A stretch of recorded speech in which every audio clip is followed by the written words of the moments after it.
आइए साथियों, भारत ने हाल ही में अपनी जीत का 50वीं सालगिरह मनाई। कौन सी जीत की? एक ऐसी जीत जिसमें भारत ने पाकिस्तान के 93,000 सैनिकों को बंधक बना लिया था। एक ऐसी जीत जो कि हर भारतवासी के लिए अपने आप में किसी गर्व से कम की बात नहीं है। विजय दिवस जिसको हमने कल सेलिब्रेट किया, 16 दिसंबर 1971 की याद में, 50 वर्ष पूरे करने की याद में हमने सेलिब्रेट किया। प्रधानमंत्री के द्वारा जो दिल्ली के अंदर जो मशाल भी जलाई गई जवान ज्योति के ऊपर, अमर जवान ज्योति के ऊपर।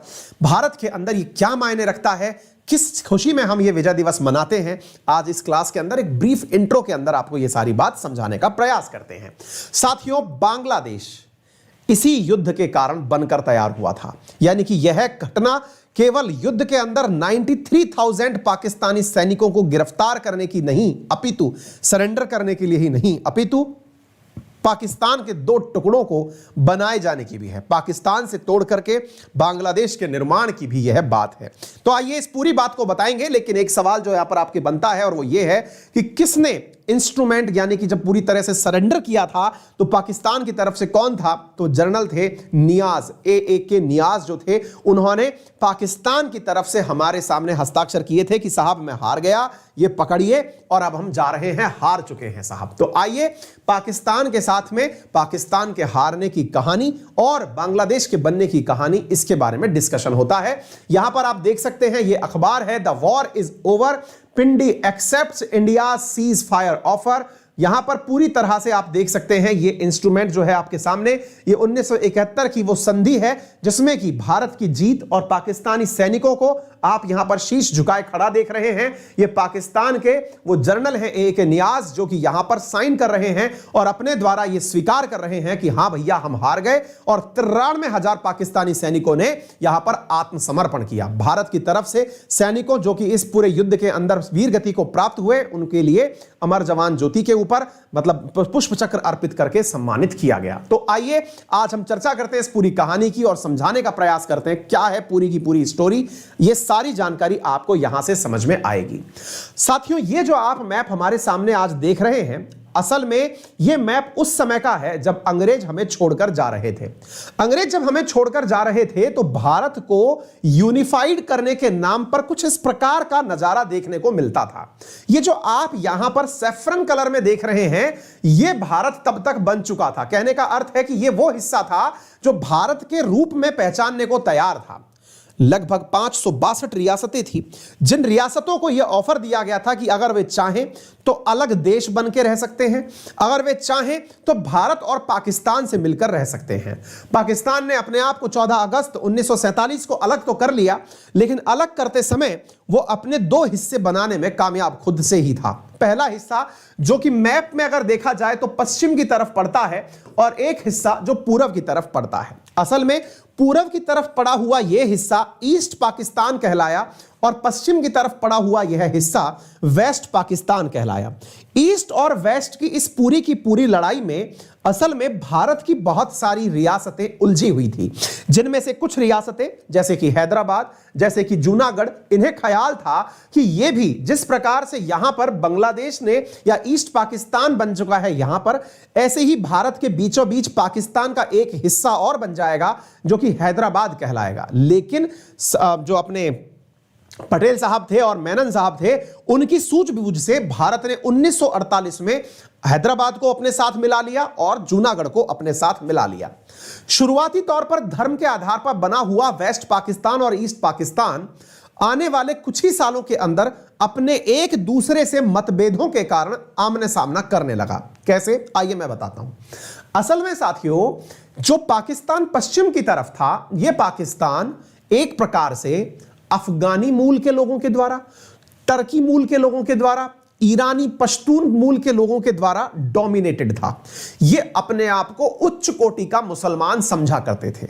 उच्च कोटि का मुसलमान से मतलब यह समझते थे ये रियल ब्रीड पाकिस्तान है और ये जो लोग यहां पर रह गए हैं ये बंगाली मुस्लिम हैं, यानी कि ये कन्वर्टेड मुस्लिम है, रियल मुस्लिम नहीं है।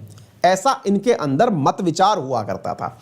बंगाल के अंदर ये जो पूर्वी बंगाल था, असल में जिसे आपने अभी ईस्ट पाकिस्तान के नाम से सुना, यहां के मुस्लिमों को अंडर एस्टिमेट किया जाता था। थे ये भी मुस्लिम, धर्म के आधार पर ये भी पाकिस्तान बनाए थे, ये भी पाकिस्तान बनाए, दो हिस्से दोनों पाकिस्तान थे, लेकिन इन्हें दोयम दर्जे का मुस्लिम समझा जाता था। जैसे आज भी पाकिस्तान के अंदर जो भारत के मुस्लिम हैं उनको अंडर एस्टिमेट किया जाता है कि आप लोग वो मुसलमान नहीं है जो हम लोग हैं। ऐसी स्थिति में ये वाले जो मुस्लिम हैं, ये इन मुस्लिमों के साथ में व्यवहार भी इसी प्रकार का रखते थे कि तुम लोग जो है सत्ता करने लायक नहीं हो, तुम्हारे ऊपर शासन किया जा सकता है। भले ही तुम पाकिस्तान में आ गए हो, लेकिन शासन तो असली मूल का पाकिस्तान ही करेगा। साथियों, उस समय पर पाकिस्तान इन दोनों को मिलाकर के जो संसद बनाया हुआ था, उस संसद के अंदर 313 सीट हुआ करती थी। पाकिस्तान बना 1947 के बाद चलना शुरू हुआ, दोनों ईस्ट और वेस्ट पाकिस्तान मिलाकर के 313 सीट रखा करते थे। 313 सीट का मतलब यह हुआ दोनों की मिलाकर के संसद के अंदर 313 सीट थी।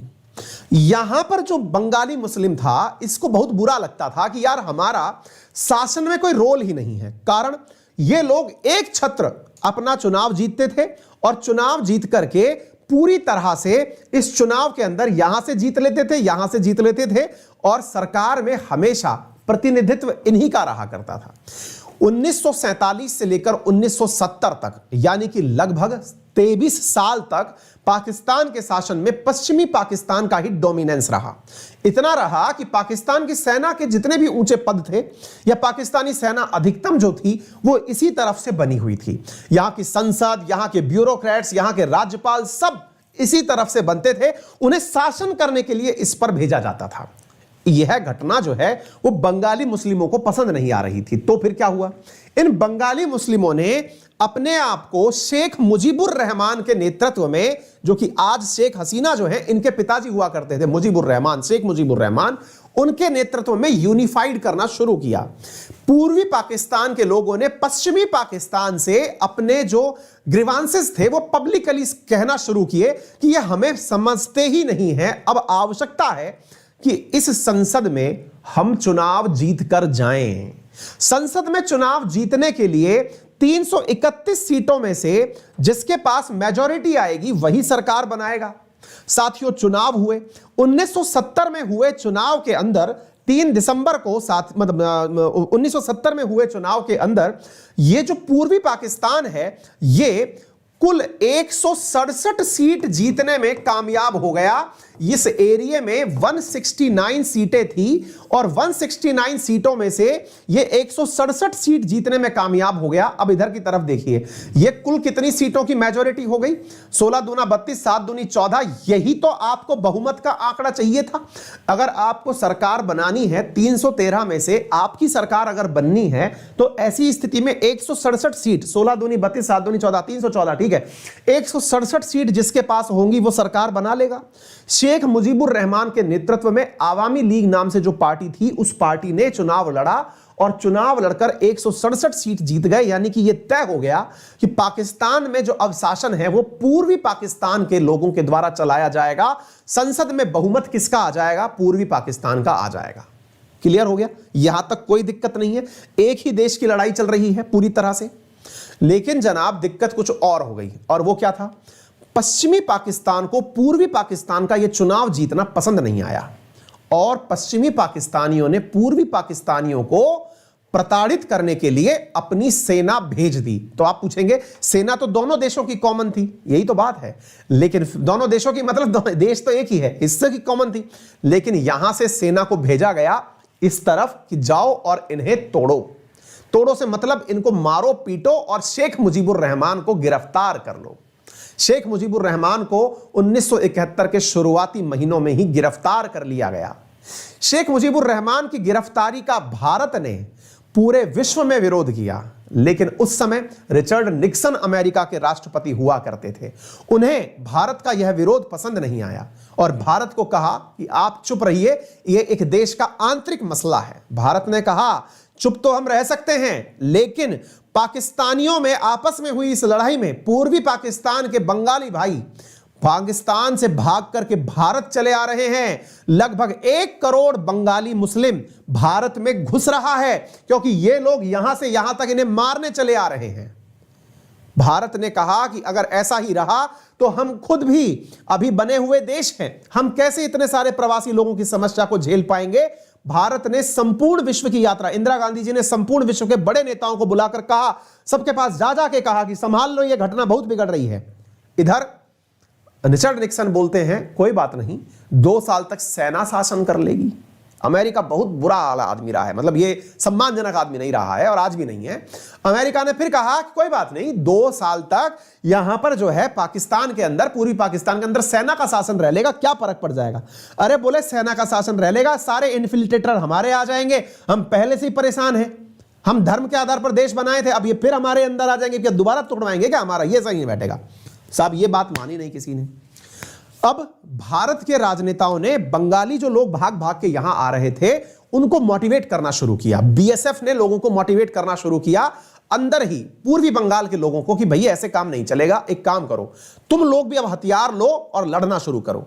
और हथियारों को देकर के वो जो पूर्वी बंगाल के लोगों को मोटिवेट किया गया, उन लोगों को मुक्ति वाहिनी नाम दिया गया। क्या नाम दिया गया? मुक्ति वाहिनी। तो मुक्ति वाहिनी और कुछ नहीं, उस समय के बांग्लादेश की सेना थी, यूं समझिए। मतलब पूर्वी बंगाल के अंदर, क्योंकि सेना तो असल में किसके पास थी? पश्चिमी पाकिस्तानियों के पास। तो उस समय की जो सेना थी उसे मुक्ति वाहिनी नाम दिया गया। इतनी बात समझ में आ गई। अब ये जो मुक्ति वाहिनी है, यहां पर अब पाकिस्तान की सेना से लड़ाई कर रही थी। अब मुक्ति वाहिनी के पास हथियार कहां से आए? अब भारत ऑफिशियली तो युद्ध में शामिल हो नहीं कर सकता था।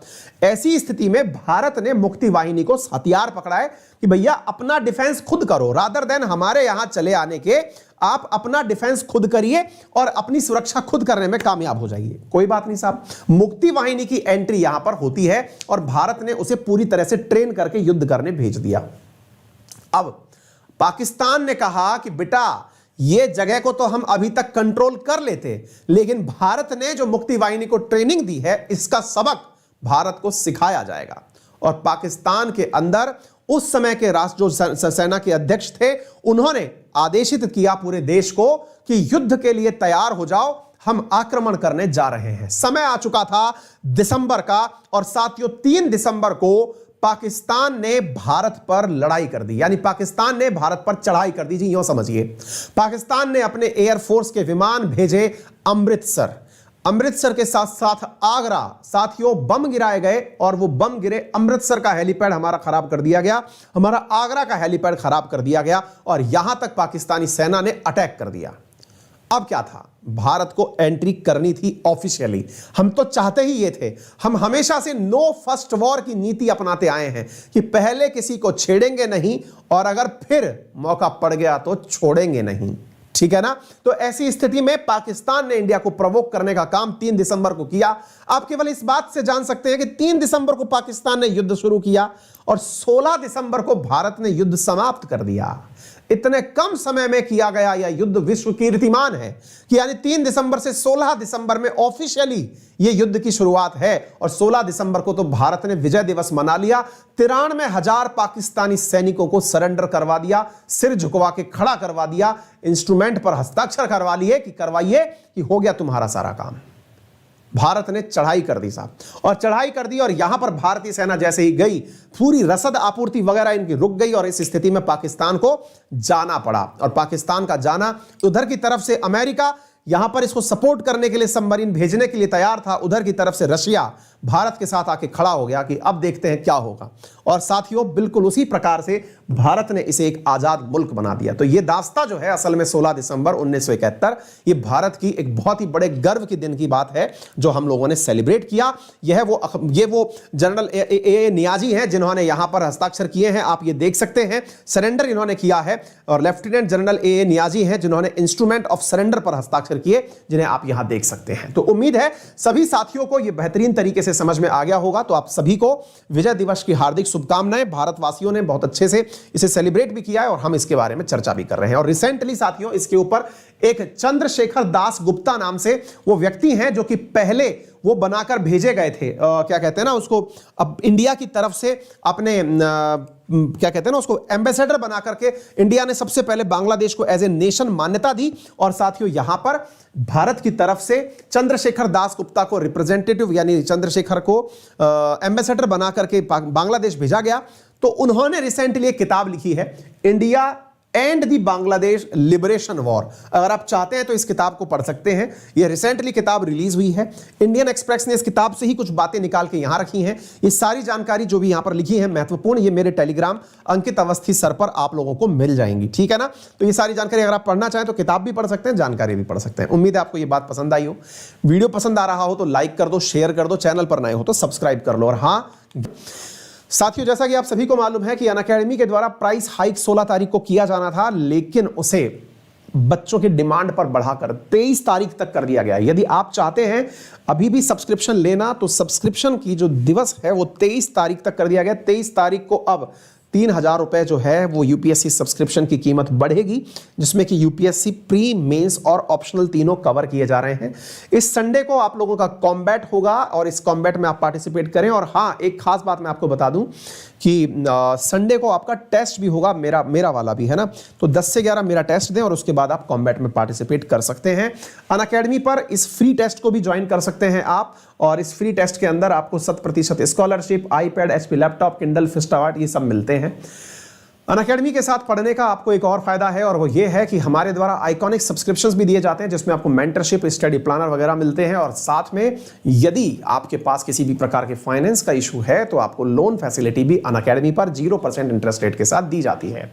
मेरा रेफरल कोड अंकित10 यूज करके आप हमारी क्लासेस को एक्सेस कर सकते हैं। फिलहाल के लिए इतना ही। अपना ख्याल रखें, बड़ों का सम्मान करें, छोटों को प्यार दें, अपना व्यक्तित्व इस प्रकार से विकसित करें कि महिलाएं